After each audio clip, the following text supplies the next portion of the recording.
Um, it was interesting to me that that was the game for me that turned me that before Baldur's Gate 3 I hated turn-based gameplay. And Baldur's Gate 3 made me go, you know what? You could still have a really good game with turn-based gameplay if there's lots of cinematic elements to it, and they did a really good job. I think the game I went and played right after that, or one of the first other turn-based games I played after that, I went and played Wasteland 3, maybe November, December of last year, and I really had a lot of fun with that game, and that's a turn-based game.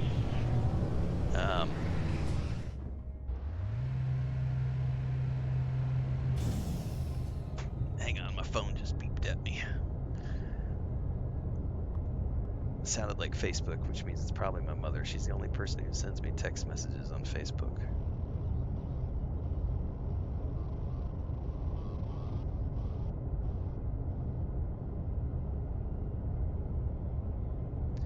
Hang on, it was actually my wife who sent me something on Facebook. What did she just send me?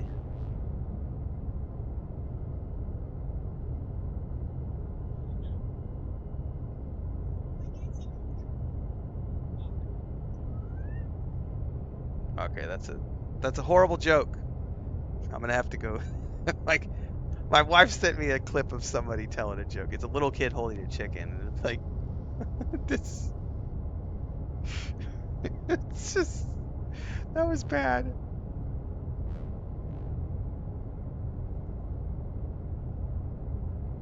This is why are chickens so funny?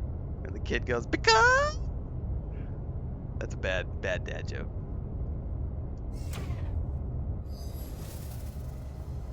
I just got sidetracked, guys. Did I already run up here and grab my... I can't remember if I grabbed it or not. We're going to go find out. Geek says, as a longtime Pathfinder tabletop player, I much prefer Pathfinder Wrath of the Righteous. The mechanics are deep. The mechanics are way more complex in Pathfinder than they are in 5th edition D&D. Nothing wrong with that. Like, my wife has never played tabletop. Well, had not, I should say. She did an actual play session with us a couple years back, playing D&D 5th edition. We did the first campaign module they produced, the Mines of... can't remember the name of it now. Phandelver? The Mines of Phandelver? I forget what it was called. Anyway, 5th edition is great as an entry point into tabletop gaming. It allows people like my wife to get in and play it and have fun and not need to know complex rules. Pathfinder, 1st or 2nd edition, and Starfinder. We did a Starfinder actual play series on my channel last spring, I think, was when we did that. The Pathfinder Starfinder system is much more complex, and you really do need to be a veteran of tabletop gaming to be able to appreciate what they have going on. I would never recommend a new player try to play the rules in Wrath of the Righteous or Owlcat's most recent Rogue Trader, Warhammer 40k. But it's great that they allow you to choose a story mode, which turns off all those complex mechanics. Because if you want them to be, they can be super complex. But the same goes for Pillars of Eternity. Pillars of Eternity has one of the... across those two games, if you've never played Pillars of Eternity 1 or Pillars of Eternity 2 Deadfire, holy shit, go play those games now. They created their own world, their own magic set. There are all sorts of different types of damage you can do during combat. So there's all these different types of elemental damages and physical damages, and you have to pay attention to like the types of weapons you're using against certain types of bosses. And there's a whole complex, and because you can have, in the first game you can have 6 characters in your party, in the second one you can have 5, but the fact that you can have all these party members contributing, like Pillars of Eternity is amazing in terms of what they did with the mechanics as well. For not being, like, they're not a major tabletop RPG rule set. So it's pretty impressive what they did, building their own thing from the ground up for Pillars of Eternity 1 and 2. Owlcat used an existing rule set for Pathfinder Kingmaker and Pathfinder Wrath of the Righteous, and they did an excellent job porting those over, as they did with Warhammer 40k Rogue Trader. I would love to do a second playthrough of Rogue Trader. The DLC is coming out in September, late September. They moved it to like September 20th or something. We're gonna wait and see what we're doing when that DLC is getting ready to come out. If I have a window, I might do a second playthrough ahead of the DLC, because if you haven't played Warhammer 40k Rogue Trader, it's a fucking phenomenal game. And I did one way of doing things in December when it launched, and I would love to go through and do a different way of doing things. Especially now that I have a beefier system, because I played it on my old rig, which has a 1080 in it, and now I own it through GOG. There's also the PS5 version of it. You know, we never know what we can do. Things can go crazy. Why did I just get on my ship? Anyway, I love Wrath of the Righteous as well. But I think, you know, one of the reasons that Wrath of the Righteous never got the same level of publicity and etc. that Larian got with Baldur's Gate 3 is because of the fact that it's a way more complex system. And 5th edition is way easier to get into. We have way more actual play series around 5th edition. So you have Critical Role, you have the Dungeon Dudes, you have all of these people who do actual play series around 5th edition D&D. So everyone knows Forgotten Realms now in a way that they don't know the world of Pathfinder. Galarian? I always forget the name of it. It's Galarian, isn't it? Or Gorion? I forget. See, I don't even know. Like, I've played Pathfinder 1 and 2. I've never played the Pathfinder tabletop. I did play the Starfinder tabletop last year. That was quite fun. We did the very first module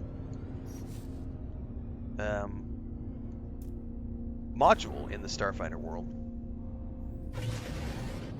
That's a bad joke? It was a bad joke, yeah. This game is all about the journey, not the destination? Yes, indeed. Like, we've been searching out the Atlas stations, and along the way I'm looking for a paradise planet.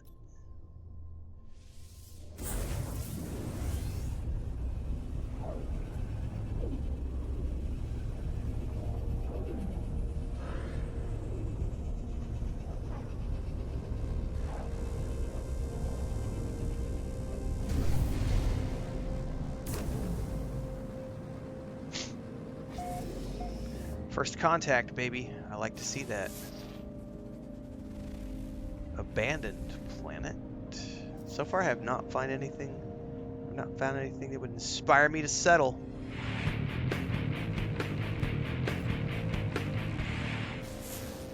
Welcome to the channel. Cell draws. Paradise planet! Paradise planet! Holy shit! Paradise planet! We're getting sidetracked, everybody.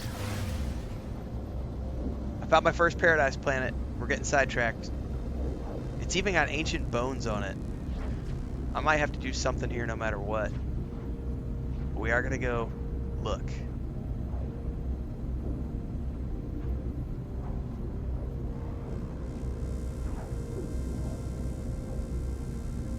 Yeah, that's another factor too, Geek. It had way more, it had a far bigger budget.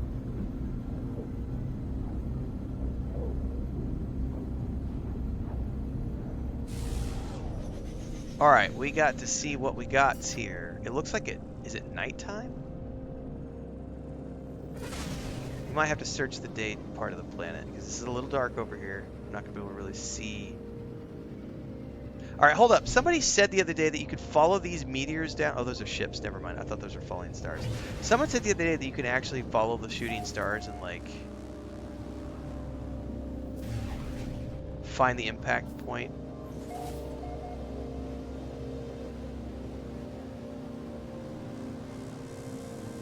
There better not be any Klingon Romulan presence here. Okay, we do have islands popping up. I need to go to the sun side, because I don't want to look at it in the dark. I want to look at it in the light and see what it looks like. Is there a sun side?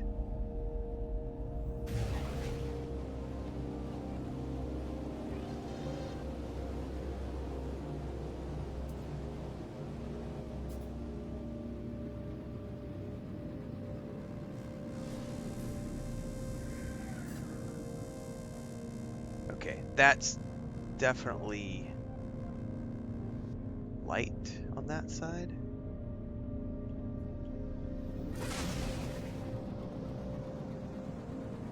Oh no, it faded away. Gosh darn it. Well, we've definitely got coastal regions here. Someone says it's not true. You can't actually find stuff in the falling stars. Copy that.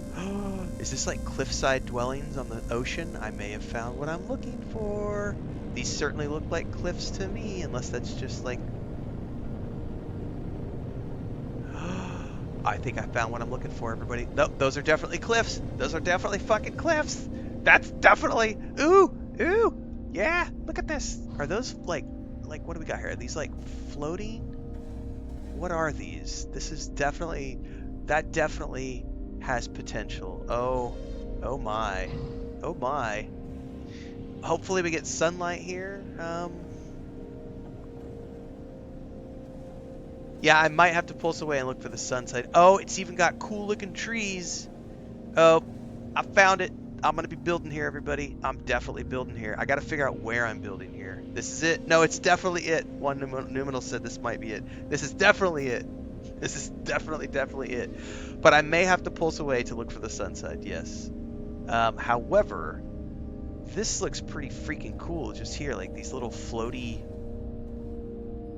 Like, I might have to just put a base computer here just because this looks really cool. In photo mode, I can move the sun. Hold up, let me land. I don't know how do I do photo mode, everybody? I don't know how to do that.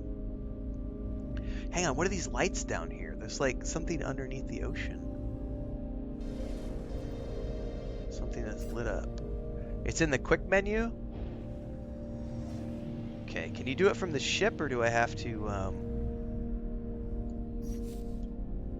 Aha! I see it. Okay, so what am I looking at here right now? That's my ship.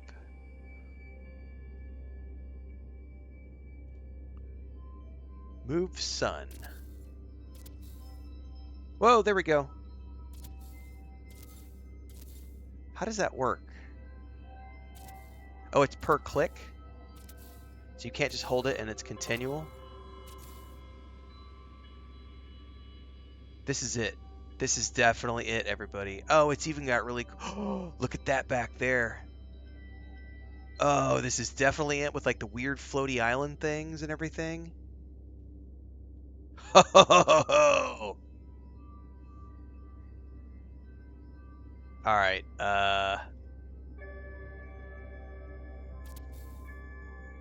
Definitely the place. Let's set down a base camp somewhere just so that I have...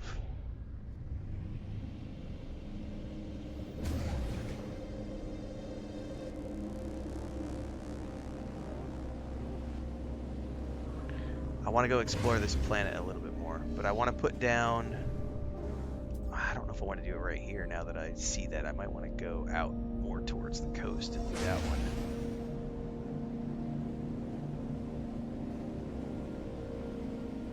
Yeah, I have no idea if this is the old floating. I have no idea. I have no frame of reference. This one looks pretty cool.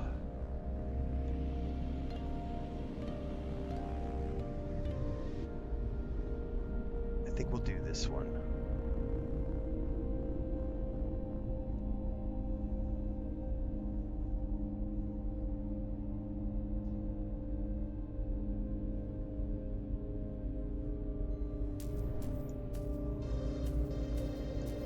Landing area not clear. There we go.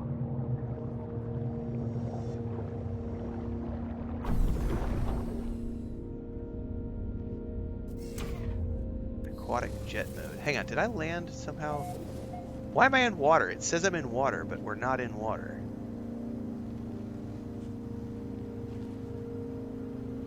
That's really weird. It says that we're in a water landing.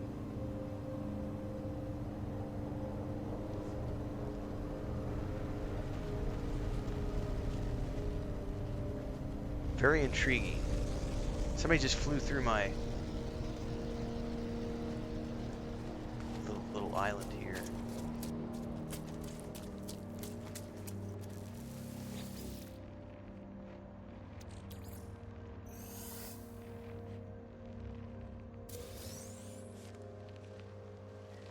All right, let's go ahead and put a base camp down here.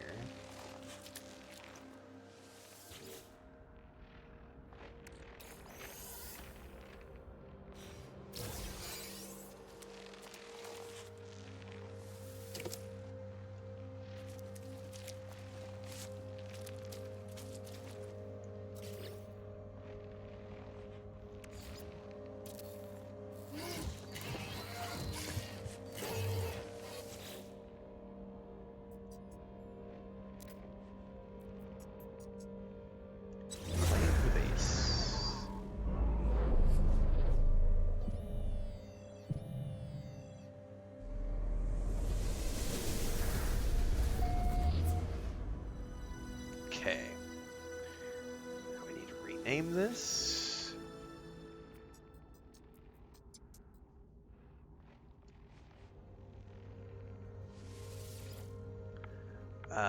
Let's call it home for now. It's looking pretty good. Oops.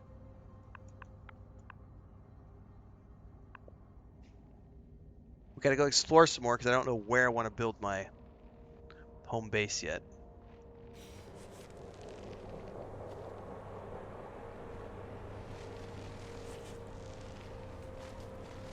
Very cool, man.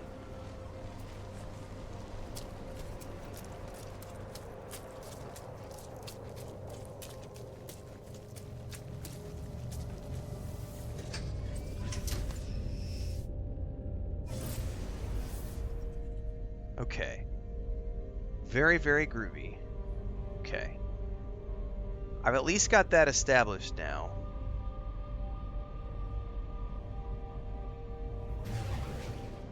And now we just got to go find like the perfect place to build. This is amazing. This is exactly what I was looking for.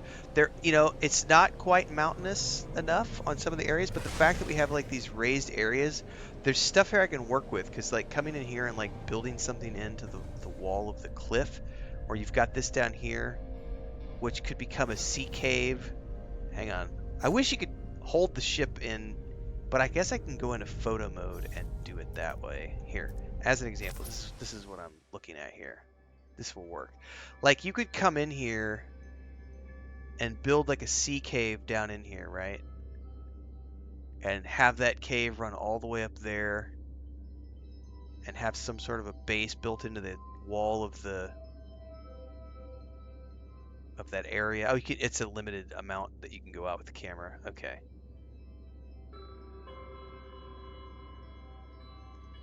There's one ship that hovers and I don't have it yet. Copy that. Yeah, I've been told that, Carson, so that's why I'm trying not to do anything that manipulates terrain too much. I'm trying to find something where I can take the existing environment and just build within it and upon it. So like even this over here though, this has an even starker cliff face that I would enjoy. Look at that, look at that. This might be the place. Like the island looks cool and everything, but this right here, let's get over here and get a better view with the camera.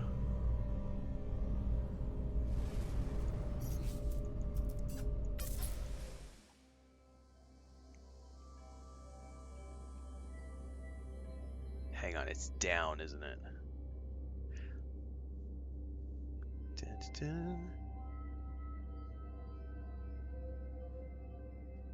The only complaint I have about this right here is there's not any trees covering the top of the slope here, and I want something that's got trees on top.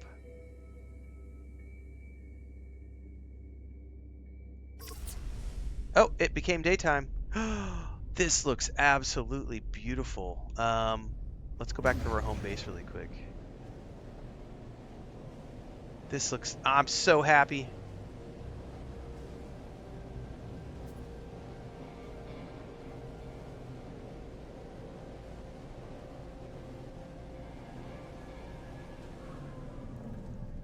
Yeah, this is totally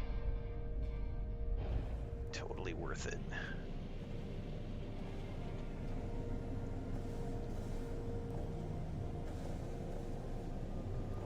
I'm gonna get sidetracked now, guys. I apologize. Like, the Atlas mission is postponed. I gotta find somewhere to build. We're gonna find a place to start our base. Ooh. This has potential. Ooh, ooh, ooh. We got a mountain over here. Caves over there. I'm feeling like they don't have the trees aren't growing up the slopes here, probably because of a they've probably got a mesh on it that says this type of structure cannot host trees. Scan for nearby structures. How do nearby structures show up? Like, do they show up on your radar if there's nearby structures? Yeah, derailment. Definitely derailment. Sometimes you gotta wait for it to render when you land. Okay.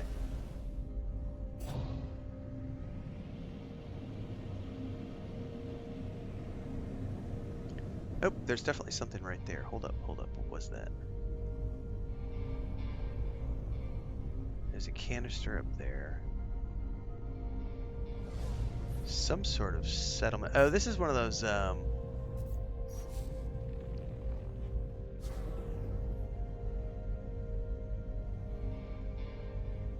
It's gonna make me sick doing that.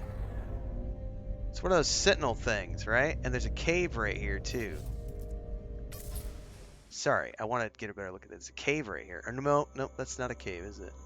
I thought it was a cave. It kind of looked like a crevice. It's totally a crevice going underground. Alright, so we've got an underground cave here. This is like one of those sentinel battery areas.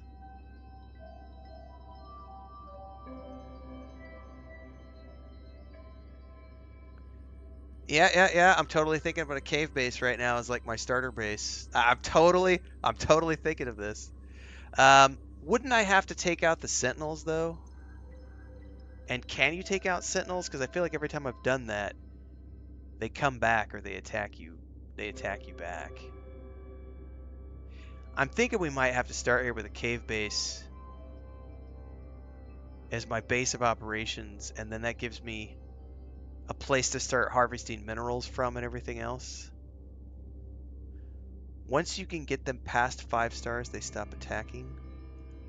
Okay. That has potential. It's cool to know that's right there.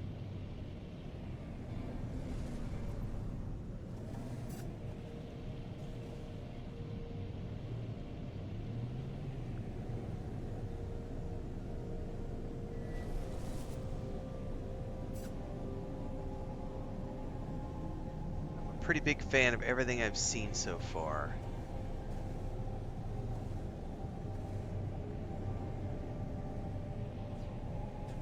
How deep does water have to be to like build a underwater base? I'm assuming you have to get pretty deep.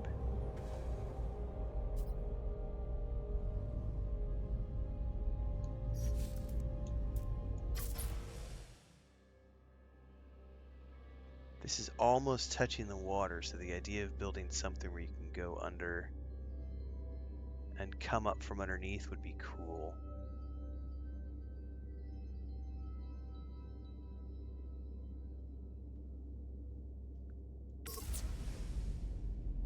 Lots of potential for different things here, everybody. I'm going to explore around a little bit here. It does get deep on other planets. Cool.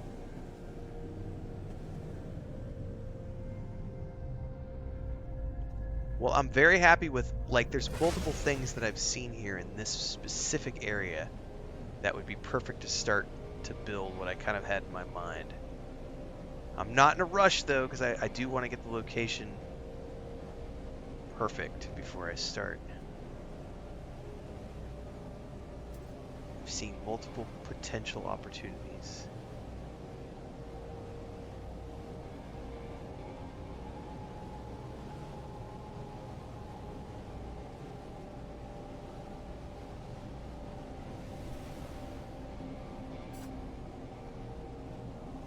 Ooh, this one's got underground. Ooh, this one's on and it looks like it dives off and gets deeper over here. Maybe, potentially.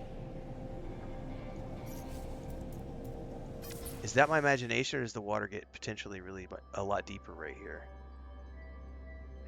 This might be it, because we could start on top and then we could come down.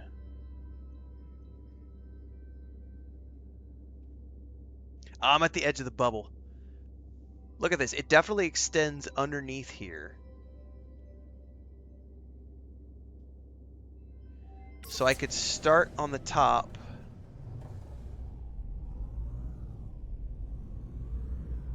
And then build down into it.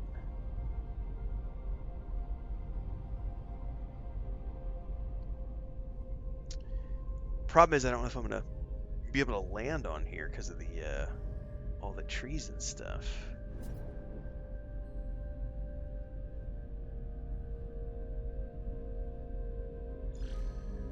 Oh yeah. Oh. It'll land. Hopefully I don't destroy. See, it did the water landing again. That's a trip, man. Okay. Can I move my home base, or can I have more than one base on a planet? Like, how would I move? Oh, this is perfect. Yep, we're doing it. This is going to be it. Oh, we got a nice view out.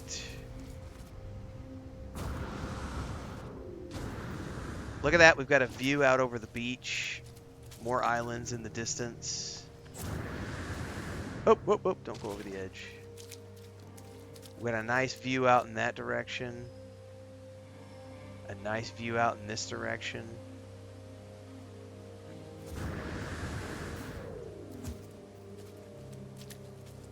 Can I see mainland? I'm pretty sure if I go around the other side we can. Hang on. Definitely got coastal stuff out that way. Creature. You could have multiple bases on one planet? Okay, cool. Yeah, the waves. Like, this is it. This is gonna be it. Yeah, that's the mainland right back here, guys. So I can see the mainland from the back side of the island.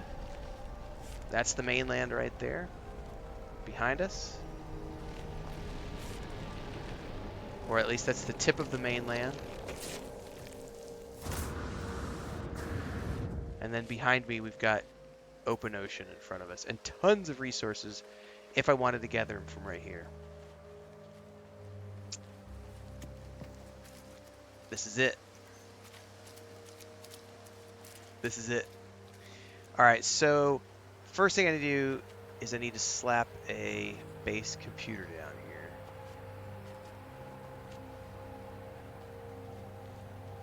You can also delete the other base computer and remake it where you want your base to be. Alright, perfect. Well, we're going to put one down here. I don't know exactly where I want to start the build is the problem. Because you can only build in a certain radius around your base computer, right? But can you, like...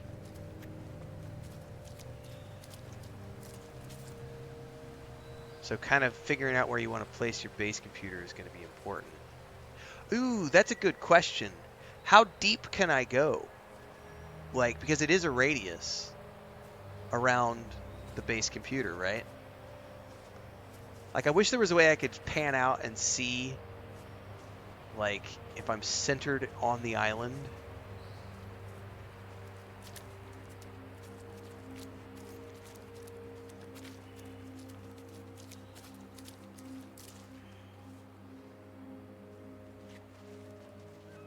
Yeah, I'll take a look at the build camera here in a second.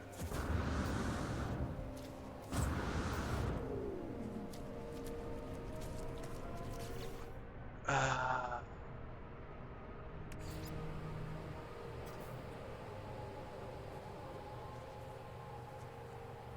gotta get past the trees.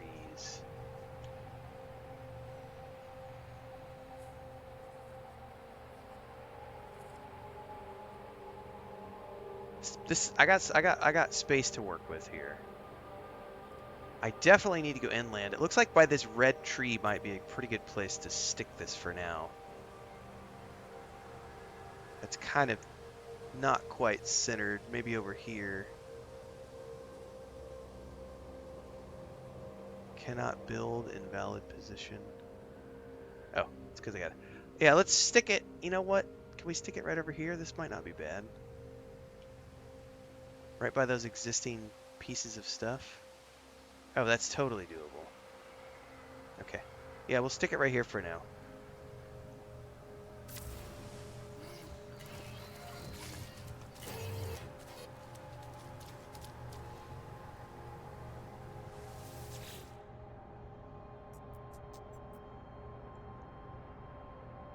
Okay.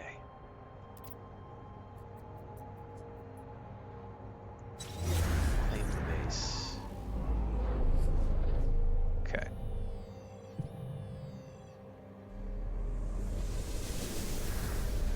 Alright, sweet. Let's rename this.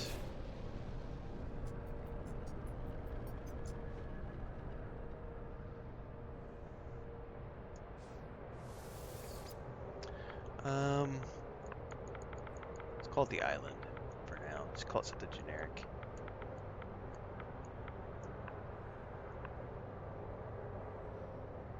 It's a large enough building area that you can build low orbit bases if you want. Okay, I didn't realize it was that big. I was like, for some reason my brain was thinking that like the size of the build camera or the photo mode that gives you that radius around your character. I was thinking that was the size of what I was allowed to build, but it sounds to me like it's much, much larger than that. Cool. All right, guys. I have hit my cutoff point for No Man's Sky today. I do have to go work on some enshrouded stuff. So here's what I'm gonna do. I wasn't gonna do this, but I've changed my mind in the middle of this. I'm gonna switch over and do enshrouded for a little bit. So any of you who want to hang out, we'll probably do like another hour, but it's gonna be over in enshrouded. I do need to take a quick bio, and then we'll switch over. But as far as the No Man's Sky stuff today, we've reached the end of the No Man's Sky content. So if you want to come hang out while I go get up to speed, I've not played Enshrouded in a few months. I want to get up to speed on update 3. So we're going to get logged into our multiplayer world, assuming the server's up. If it's not, I'll just go to one of my personal worlds. And we're going to check out some of the stuff for update 3 and play around with some stuff because I want to test out the Mage. I got to make some gear. Got to do some other stuff. Not played in a few months, so we're going to do that. Give me a few minutes. I'm going to go bio, see if there's any more coffee, come back, get the PC spun up, get Enshrouded loaded up, and we'll migrate over there. So for those of you who are here for the No Man's Sky stuff, thanks so much for being here today. I think this is one of our better days. We had up to like 55 people at one point. We've been growing by 2 or 3 viewers every single day, so that's been pretty amazing to see. So thank you so much for choosing to tune in. I do multi-stream every single day at 11 a.m. Central. Right now the main jam has been No Man's Sky. It will likely remain the main jam until Star Wars Outlaws goes live. And I pre-ordered the Super Whammy Edition yesterday, which means I'll be starting to play on the 27th of August. But we still have a few weeks to get there. So, yeah, and if you're watching this after the fact over on YouTube, these are in the episode format, so make sure to like, subscribe, hit the bell icon, all the good things. Discord, Patreon. Give me 5. I won't be AFK for 5, but give me 5 minutes to like get some coffee, take a bio, come back, get switched over to Enshrouded, and we will continue onwards.